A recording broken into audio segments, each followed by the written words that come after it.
Good morning mga madlang people. Umagang kay ganda.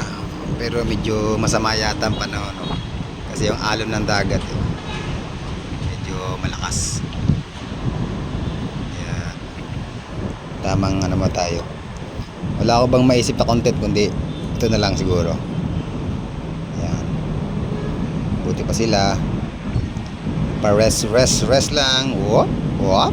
Ang sarap. Buhay. Talaga pag mga mayayaman.